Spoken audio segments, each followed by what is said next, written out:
ಅವ್ನ ವಯಸ್ಸು ಎಷ್ಟು ಕೇಳ್ರಿ ಅವ್ನು ಸ್ವಾಮಿಗೆ, ಅವ್ನು ಹಾಕ್ತಾನಲ್ಲ ಪೋಸ್ಟಿಂಗ್ ಮಾಡಿಸ್ತಾನಲ್ಲ ಸಣ್ಣ ಹುಡ್ರ ಕಡೆ, ಅವ್ನ ವಯಸ್ಸು ಎಷ್ಟು ಪ್ರಬುದ್ಧತೆ ಅವನಿಗೆ.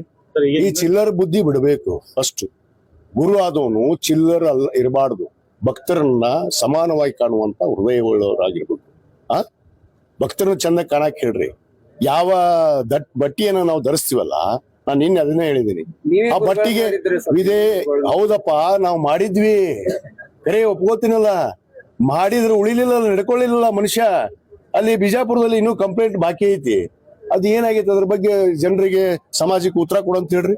ಮೊದ್ಲೇಕ ಎಲ್ಲಿ ಹೋದ್ಲ ಅಮ್ಮ, ಯಾಕೆ ಕಂಪ್ಲೇಂಟ್ ಕೊಟ್ರು?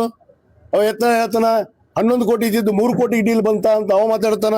ಇವ ನೋಡಿದ್ರೆ ಇಲ್ಲಿ ನಾಟಕ ಮಾಡ್ಕೊಂಡು ಅಲ್ಲಿ ಯಾವ್ದೋ ಒಂದು ಊರಾಗ ಕುಂತಾನ. ನಾಟಕ ಹಾಕ್ಬೇಕ್ರಿ. ಅದಕ್ಕೆ ಸಮಾಜಕ್ಕೆ ಉತ್ತರ ಫಸ್ಟ್ ಕೊಡ್ಲಿ, ಆಮೇಲೆ ಮಾತಾಡ್ತೀವಿ. ಅವನಿಗೆ ನನ್ನ ಬಗ್ಗೆ ಮಾತಾಡುದು, ಅಧಿಕಾರದ ಬಗ್ಗೆ ಮಾತಾಡುದು. ಈ ಯುವ ಬಂದ್ಮ್ಯಾಗ ನಾವು ಅಧಿಕಾರ ಮಾಡಕತ್ತೀವ. ಕಳೆದ 50 ವರ್ಷ, ಇವ್ನಿಗೆ ಇನ್ನೂ 48 ಆಗಿರ್ಬೇಕು ವಯಸ್ಸು. ಈಗ ಇವ್ನು ಹುಟ್ಟಕ್ಕಿಂತ ಮುಂಚೆಗೆ ನಾವು ರಾಜಕಾರಣದಾಗದೀವಿ. ಅದು ಅವನಿಗೆ ತಿಳ್ಕೊಂಡಿಲ್ಲ. ನನಗೇನು ಬುದ್ಧಿ ಹೇಳುವಂಥದ್ದು ಅವನ ನಂತರ ಅವಶ್ಯಕತೆ ಇಲ್ಲ. ನಾನೇ ಸಾಕಷ್ಟು ಬುದ್ಧಿ ಹೇಳಿದ್ದೆ ಅವನಿಗೆ, ಸರಿ ಮಾಡ್ಕೋ, ನಿನ್ನ ದುಷ್ಟು ಬುದ್ಧಿನ ಬಿಡು.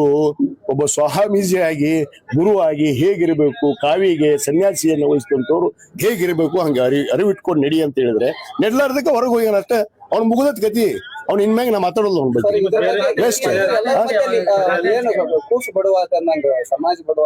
ಸಮಾಜ ಬಡವ ಸಾಧ್ಯ ಇಲ್ಲ. ಸಮಾಜ ಒಗ್ಗಟ್ಟಿದೆ, ಸಮಾಜ ಗೌರವ ರೀತಿಯಲ್ಲಿದೆ, ಸಂಘಟಿತರಾಗಿದ್ದೀವಿ. ಯಾವನೋ ಇವನು ಬಟ್ಟೆ ಧರಿಸಿಕೊಂಡು ಇವನು ಸ್ವಯಂಕೃತವಾಗಿ ಯಾರ್ದೋ ಮಾತು ಕೇಳ್ಕೊಂಡು ಅಲ್ಲ. ನಮ್ಮ ಸರ್ಕಾರಕ್ಕೆ ಸರ್ಕಾರ ಇರೋ ಮಟ್ಟನ ಹೋಗೋದಿಲ್ಲ ಅಂದವ್ರು. ಮತ್ತೆ ನಮ್ಮ ಮುಖ್ಯಮಂತ್ರಿ ಹತ್ರ ಯಾಕೆ ಹೋದ್ನಪ್ಪ ಇವ? ಯಾಕೆ ಹೋದ?